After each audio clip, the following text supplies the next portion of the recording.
नमस्कार, मैं हूं आपके साथ मयंक। आज 18 तारीख है और इस वक्त की सबसे बड़ी खबर अमेरिका ईरान की जंग में एक बड़ा मोड़ आ गया है और अब ईरान ने सऊदी अरब को निशाना बनाया है। देखिए, बड़े वक्त से इस तरह के सवाल उठ रहे थे कि अब तक सऊदी पर हमला क्यों नहीं हुआ, और अब देखिए आखिरकार ईरान की तरफ से क्लेम किया गया है कि सऊदी के ऊपर बैलिस्टिक मिसाइल्स दागी गई हैं और सऊदी का जो प्रिंस सुल्तान बेस है इस पर अटैक किया है ईरान ने बैलिस्टिक मिसाइल से। पहले खबर क्या है, देखिए, Iran has dramatically expanded its retaliation against the United States, launching a fresh missile strike targeting Prince Sultan Air Base in Saudi Arabia।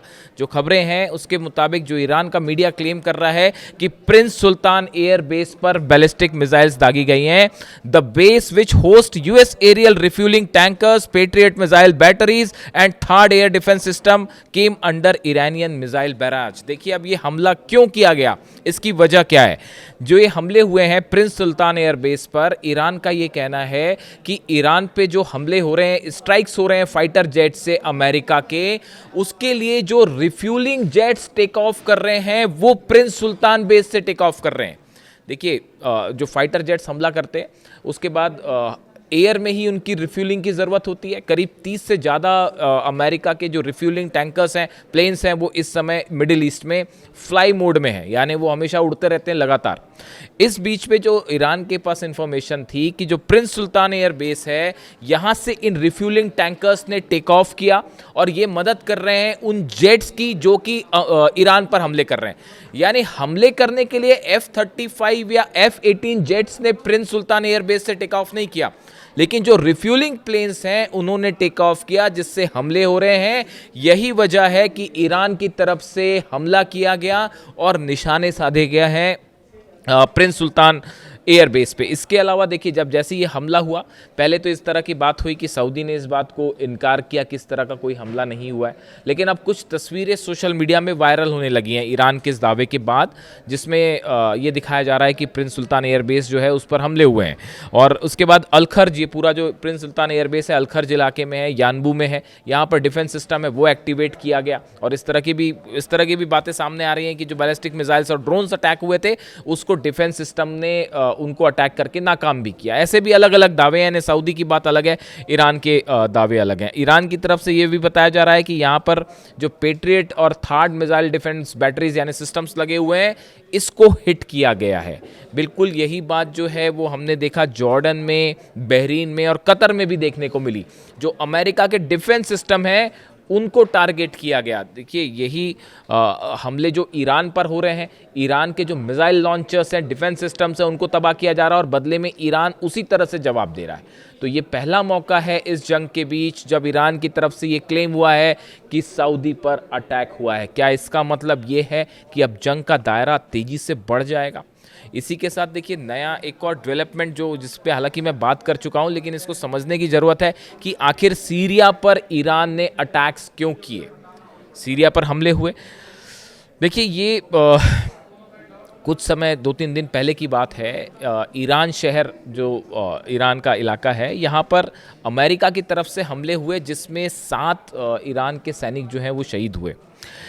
बताया जा रहा है कि उसका ये जो हमले किए गए थे ईरान शहर में और सैनिकों पर जो हमले किए थे, इसके लिए जो फाइटर जेट्स ने टेक ऑफ किया था वो सीरिया से टेक ऑफ किया था, ऐसी जानकारी सामने आ रही है। और सीरिया का ये जो बेस है जहाँ पर हमले किए गए, अल तनफ बेस पर हमले हुए। हालांकि देखिए, सीरिया से बड़ी संख्या में अमेरिका के सोल्जर्स हट गए हैं, लेकिन ये जो अल तनफ बेस है ये स्पेशल ऑपरेशन बेस है, यानी कि आप कमांड सेंटर भी कह सकते हैं अमेरिका का, अमेरिकन फोर्सेस का। इजराइल में जो अमेरिकन फोर्सेस का सीरिया में जो कमांड सेंटर है, इसको जो है टारगेट किया गया है। इसको लेकर जेरूसलम पोस्ट में जो खबरें छप रही हैं आप वो देखिए।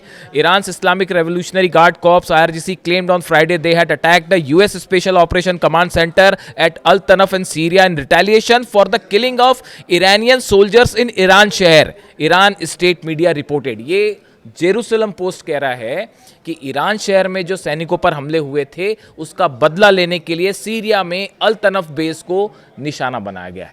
यानी देखिए, आप ईरान की तरफ से यही बात कही गई थी कि हमारी दुश्मनी किसी भी अरब देश से नहीं है, ना ही वहाँ के लोगों से दुश्मनी है, लेकिन अगर आप अपनी ज़मीन का इस्तेमाल करने दे रहे हैं हमारे पे हमले पे, तो फिर उसका वैसा ही जवाब दिया जाएगा।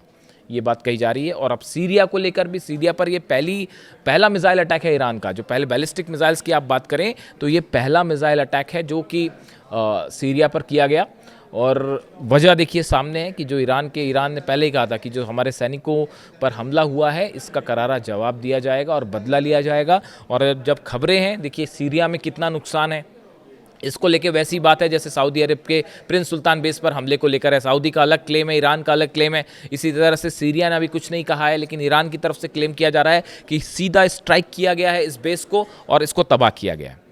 तो इस तरह के दावे जो हैं वो ईरान की तरफ से।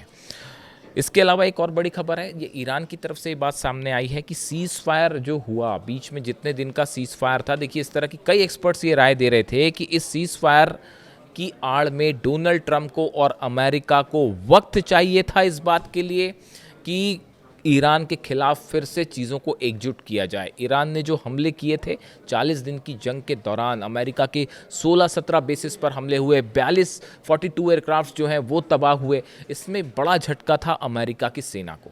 तो अब ईरान का ये कहना है, जो सोर्सेज बता रहे ईरान की, कि सीज़ फायर के आड़ में ईरान ने एक बार फिर अपनी सेना को मोबिलाइज किया, एकजुट किया और अब वो हमले आगे किए जा रहे हैं। इसके अलावा अगर ईरान की तरफ से जो रिटेलिएशन किया गया, देखिए बीती रात अमेरिका की तरफ से जो हमले हुए थे, करीब 10 से 12 ठिकाने ईरान के ऐसे थे जिस पर हमले किए गए, उसका फिर जो जवाब दिया गया, उस जवाब में जो बड़े हमले ईरान की तरफ से हुए हैं, अगर हम उनकी बात करें तो देखिए कतर के अल उदैद एयर बेस पर अब तक का सबसे बड़ा हमला हुआ है। और जो ईरान की तरफ से क्लेम किया जा रहा है, आरजीसी की तरफ से क्लेम किया जा रहा है कि वहाँ पर लगा रडार सिस्टम तबाह कर दिया गया है। कुवैत में हमले हुए हैं, जॉर्डन पर हमले हुए हैं, बहरीन पर हमले हुए हैं, लेकिन कतर के अल उदैद एयर बेस पर इस जंग की दौरान का सबसे बड़ा हमला, खासकर ये सीज़ फायर के बाद जो स्ट्राइक शुरू हुई है वो किया गया है और यहाँ रडार सिस्टम तबाह कर दिया गया। देखिए अल उदैद बेस पर जो अमेरिका का रडार सिस्टम है, अर्ली वार्निंग सिस्टम है, ये कोऑर्डिनेशन करता है और किसी भी तरह के मिसाइल हमलों की पहले से जानकारी देता है।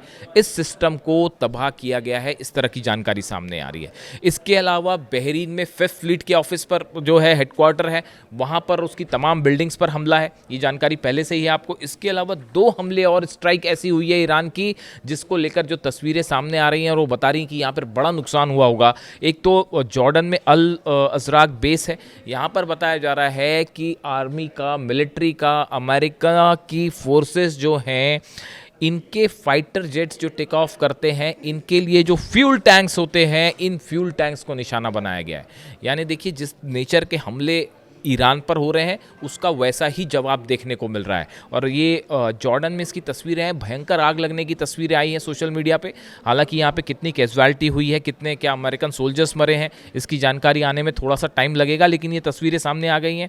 जॉर्डन में अल अजराक बेस के पास जो फ्यूल टैंक्स को निशाना बनाया गया है। इसके अलावा कुवैत में कैंप उदैरी बेस और अली अल सलेम बेस पर एक बार फिर हमले हुए हैं। यहाँ पर हेडक्वार्टर्स पर, बिल्डिंग पर, एम्यूनिशन डिपो पे और आसपास के जो ब्रिज हैं, देखिए ये बड़ी गौर करने वाली बात है। ईरान के ब्रिज पर लगातार दूसरी बार हमले हुए, 2 बार हमले हो चुके हैं। एक दिन पहले भी हमला हुआ था, बीती रात भी जो है हमले किए गए, ईरान के ब्रिजेस को निशाना बनाया गया। अब कुवैत में बताया जा रहा है कि अमेरिका के बेस को कनेक्ट करते हुए जो ब्रिजेस थे उसको ईरान ने उड़ा दिया है। ये अपने आप में बड़ा डेवलपमेंट है।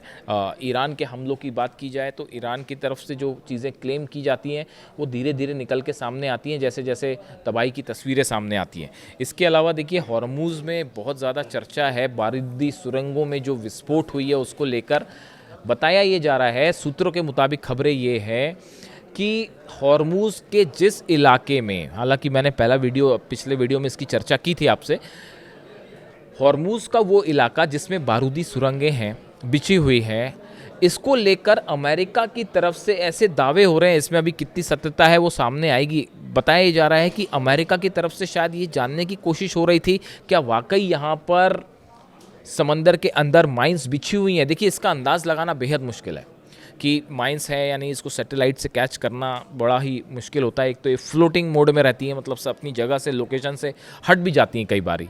तो इस तरह के भी दावे हो रहे हैं, हालांकि ये इसमें कितनी सत्यता है पता नहीं। कि अमेरिका की तरफ से ये जानने की कोशिश थी कि जिस इलाके में ईरान माइंस होने का दावा कर रहा है क्या वहाँ वाकई माइंस है। और ये जानने की कोशिश के चलते जहाज़ जो है वो माइन से टकरा गए और बड़े धमाके के साथ कई जहाज़ तबाह हुए हैं, ऐसी खबर है। यानी जो जानना चाह रहे थे उसका जवाब मिल गया कि माइंस हैं और हो सकता है और भी माइंस बिछा दी गई हों। यानी फ़िलहाल हालात ये है, हॉर्मूज़ जल रहा है, ईरान पूरी तरह से हॉर्मूज़ में कंट्रोल में है, जहाज़ खड़े हुए हैं, ईरान पर हमले हो रहे हैं, बड़ी स्ट्राइक्स हो रही हैं, इसमें कोई शक नहीं है। आज रात शायद और भी बड़ा हमला हो सकता है। और ईरान की तरफ से जो पलटवार किया जा रहा है, 5 अरब देश, यानी आप देखें एक रात के अंदर 5 अरब देशों पर ईरान की तरफ से हमले किए गए हैं। और अब सऊदी पर हमला, क्या यहाँ से ये जंग एक नया मोड़ ले रही है? इससे जुड़ी जो भी खबर है आप तक पहुँचाऊँगा। Thank you so much.